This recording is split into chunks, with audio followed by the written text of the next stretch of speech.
Good afternoon and welcome to From Where We Are, stories of news and culture through the lens of USC and Southern California. I'm Fernando Cienfuegos, coming to you live from Studio B in USC Annenberg Media Center. And I'm Brian Sarabia. It's Wednesday, September 28th. On today's show, Hurricane Ian devastates Florida. The LAPD initiates a Step Away campaign to reduce violent crime. And we'll report to you live about the USC School of Cinematic Arts push to increase voter registration. All that and more from Where We Are.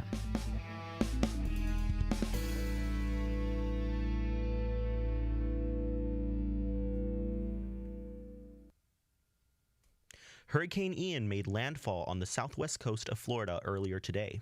It's one of the strongest hurricanes to hit the west coast of the Florida Peninsula. Catastrophic floods and a life-threatening storm surge will continue as the storm advances inland. What does this mean for the residents? Ethan Huang spoke to a Florida student and resident who's weathering through the storm. Hurricane Ian has been sweeping through the East Coast this week. The storm hit Cuba yesterday. Reports say 2 people have died and millions are left without power. Now, the Category 4 hurricane barrels down on the shores of Florida. Approximately 2.5 million residents were under evacuation orders. Steve Lund is a professor of earth sciences at USC. He says while hurricanes are nothing new in Florida, what makes Ian different is its trajectory. What's unusual is where this one is going. There has not been a large hurricane to hit the west coast of Florida in almost 100 years, a very long period of time. It is basically halfway between Naples and Tampa, Florida, on the west coast of Florida. And it is heading northeast, and it will cross the entire peninsula over the next 24 hours. The hurricane is reportedly carrying winds of up to 150 miles per hour, with officials even calling the storm life-threatening. While those on the coast are evacuating and taking shelter, those further inland are making preparations. Will Siniski is a resident and student in Orlando. He says they're starting to feel the wind in the calm before the storm. So the storm's definitely starting to make its way up here. Some of our electronics are starting to get a little spotty. How I mentioned, the Wi-Fi is a little bit in and out now. Starting to see, I'm on a lake right now, the house I'm staying at, 'cause we got evacuated from our school. So we're starting to see some big waves in the lake, boats starting to come off of their docks and crash into other docks and get beached. Siniski offers his advice for those facing these natural disasters.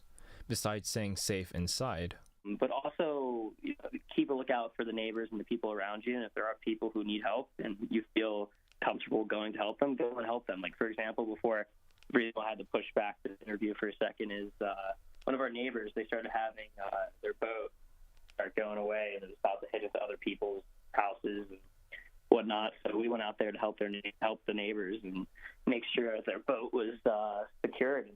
This is just the start of a stormy few days for Florida. If you or your loved ones are in the state during this turbulent time, give your aid and give your support for those in need. For Annenberg Media, I'm Ethan Huang.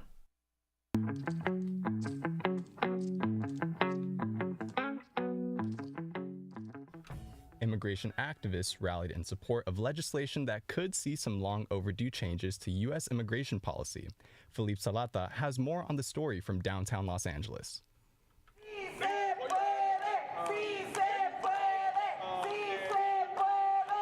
Grouped tightly behind a podium, activists faced a row of cameras and microphones Wednesday morning, calling out for a pathway to permanent residency for undocumented immigrants. The Coalition for Humane Immigrant Rights, or CHIRLA, championed new legislation authored by California Senator Alex Padilla that could bring about long-awaited changes. The bill would revise a 1929 federal immigration law that hasn't been updated since the Reagan administration in the 80s. The changes would make it possible for an immigrant to qualify for permanent residency after having lived in the U.S. for 7 years.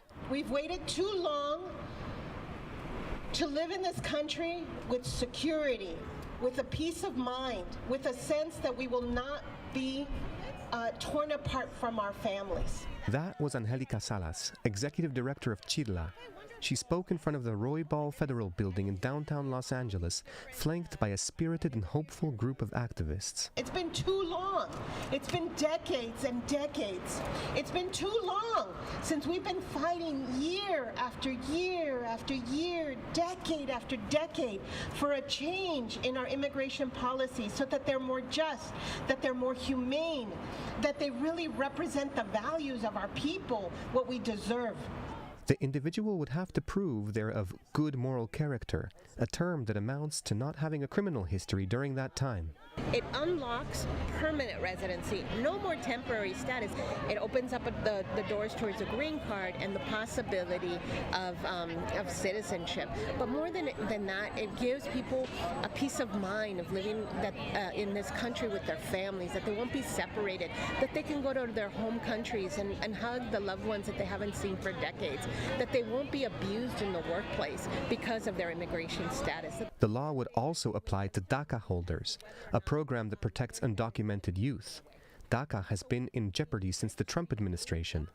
Zulema Barajas, a member of Chirla, knows that experience firsthand. Definitely speaking more just bluntly, right after Trump, the climate changed a lot, not only like politically, but in our daily lives. Like we see the hate, we live it, and it just has opened up the doors for people to make it okay to be hateful and hurtful and violent towards our communities. If the legislation goes forward, DACA holders would finally see a permanent solution to their temporary status, and more importantly, a clear path towards citizenship. But with the political climate polarized, and the Republican Party pitted against legislation that actually has had some history of bipartisan support, the bill may be at a deadlock. They are always telling us it's not the right political moment. It's not the time, or efforts are made and they fall short from actually becoming law. So we're not taking no for an answer. For those who were out today to garner support, waiting idly was not a part of the plan. But before the bill even comes up for a vote, it still has numerous hurdles to face in the Senate. For Annenberg Media, I'm Philip Salata.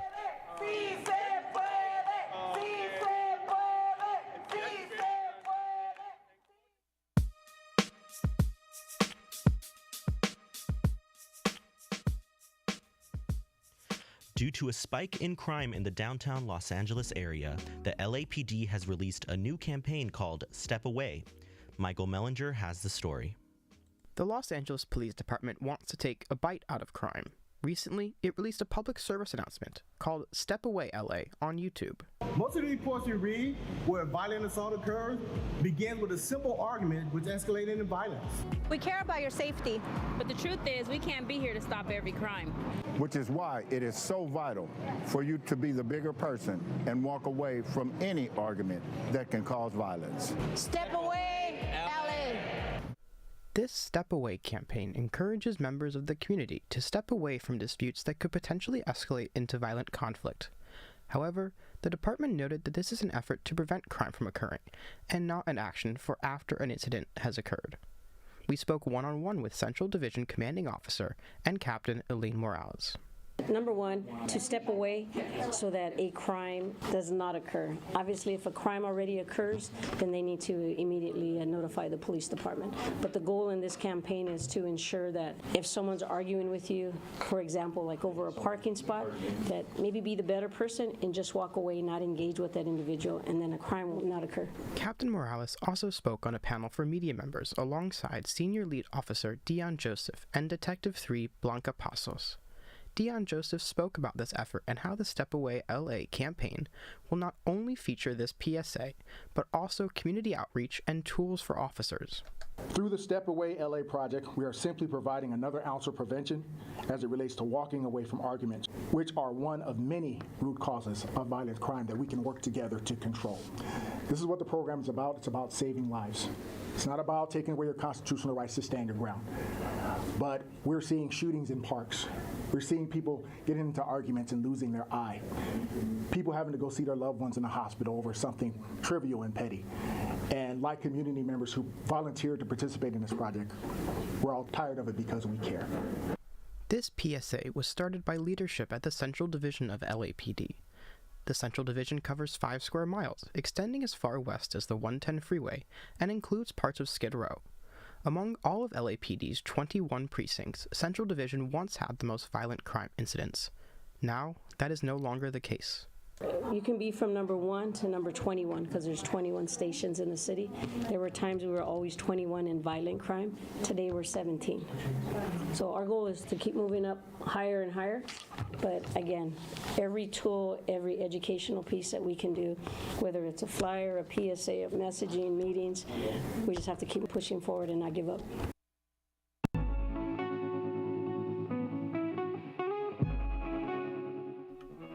The new Netflix series Monster, the Jeffrey Dahmer story, has been trending recently, but its popularity hasn't all been positive.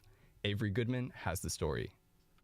The 10-part series stars Evan Peters as Jeffrey Dahmer and doesn't hold back when portraying the gruesome details of Dahmer's decade-long murder spree. While fans of true crime have long been excited about its release, the show has sparked criticism from surviving families of some of Dahmer's victims. Rita Isbell, the sister of victim Errol Lindsay, has been speaking openly about the fact that Netflix never contacted her about the show, despite portraying her in it. Many other viewers criticize the show, saying that the continuous retelling of Dahmer's crimes re-traumatizes the victims' families and is unnecessary to begin with. Katrina Rodriguez, a student at USC, said this. I did see an article that said that they're going through the trauma over again by, seeing all of the discourse surrounding it right now. The series has also been receiving backlash for the portrayal of Dahmer in a way that makes the audience sympathize with him. It's kind of like generating empathy for the killers, which is really bad in my opinion. Even watching it, I found myself kind of feeling bad for Jeffrey Dahmer sometimes because he had a really rough childhood and stuff, but it's still, super traumatizing and definitely really bad stuff. Netflix has not yet made a statement about all the backlash, but they did remove the show from the LGBTQ category after more complaints from viewers, proving that at the very least they have been listening. For Annenberg Media, that was Avery Goodman.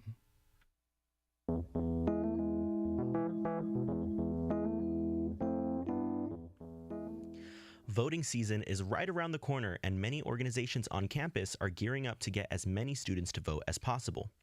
The USC School of Cinematic Arts is currently hosting an event to get students registered using a tried-and-true tactic, free pizza.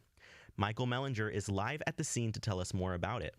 Michael, what's the energy like there right now?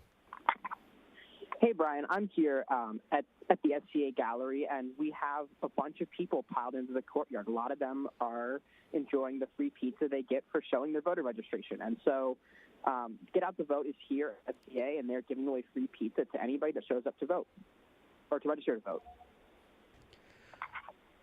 That's great. Is there, anybody that, may want to... Yeah, Brian. Brian, I'm here with one of the organizers, and I would love to have her talk for a moment about why this event is so important. Hello. So I'm Midge Costin. Should I take this off? I'm Midge Costin, and I'm a professor at the School of Cinematic Arts. It's real. Brenda Goodman is usually the one who organizes every year we do this, and it's really to make sure that everyone's going to vote whatever way they want to vote. They can vote, but it's like there's not enough young people who vote. It's a small percentage, so we're just trying to get the interest and make sure that people vote. So you know how to get them here? Free pizza! And I know the night is young, and I know you get to hear it for a little bit while, but so far, is it working? I think so. It was, it's slow, a little slow at first, and it's kind of amazing. And then a lot of international students are coming too, but it's kind of fun to just get the conversation started. Is this something you guys host pretty often, or this is a new thing you guys are doing? No, it's been Brenda Goodman started organizing, at least 10 years ago, so we've been doing it for a while. Yeah, it's great. And how many people are you expecting tonight? I mean, it goes until 7 o'clock, so I guess a few more hours of this, and what's the turnout expectation? Yeah, I mean, I don't really know. I've only been like one or two other times, but it's hard to say, but it will be fun to see. And I know you talked about Brenda Goodman being a really driving force behind this, but what drove you to come out here and support this? I'm just really, I'm very involved politically. I go door knock. I hate it, but I hate door knocking for people, and I do canvassing, and I also hate that too, but I do it because socially that makes a difference. And I'm just really, I've been into politics. My father was the mayor when he was 29 years old, and when I was born. in Massachusetts. And I know we have just a little bit more, but what should people know about coming out tonight? Anything to say to them as we go on with the event? Yeah, just that we're getting people to register through rockthevote.org.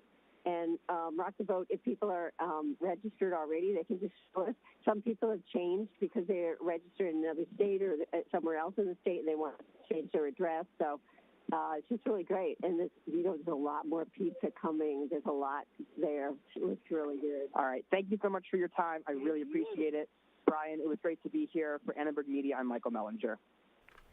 Thank you for having us. We really appreciate it. And what a good incentive other than to get college students to go out to vote. Free food. I mean, one, it should be your civic duty. You should be going out to vote anyway, but talk about a way to get students to go out. Yeah, definitely. The incentive of free pizza, who hasn't missed a meal here and there? So I think it's great. Hey, but I've missed a couple meals here and there. If you've missed a meal here and there today, you should go out and vote. Go get your free pizza. Yeah, and I also think this is very, an important cause to get everybody to get out there and vote. And I think it's a privilege for residents of California who attend USC that you can just walk up and vote. I mean, my experience with voting has been pretty difficult so far. I'm from Texas, and the entire process happens through snail mail. It's absolutely terrible. So what a process. I mean, yeah. Granted, I lived here in California. I've never had to go through that type of process. So to even think that you can't even walk up and just sign up for voting, that's insane. Yeah. So I mean, I think it's great that anybody can not anybody, but obviously like California residents can come up and just register to vote, have a piece of pizza. It's a really simple, easy process. And, if I was a permanent California resident, I would be there right now. Hey, I got to do that right after this show. And so that's all we have time for on today's From Where We Are. This show was produced by Guilherme Guerreiro and Jeffrey Lee. Fernando Cienfuegos is our technical operator, and Derek Renfro composed our theme music. Be sure to check us out on YouTube at Annenberg Radio News. Also, follow us on Instagram at Annenberg Radio and subscribe to From Where We Are on Apple Podcasts and Spotify. If you're looking for even more news, be sure to download Annie, Annenberg's news app. I'm Fernando Cienfuegos. And I'm Brian Sarabia. From all of us at Annenberg Radio, wherever you are, we hope you'll join us again for From Where We Are.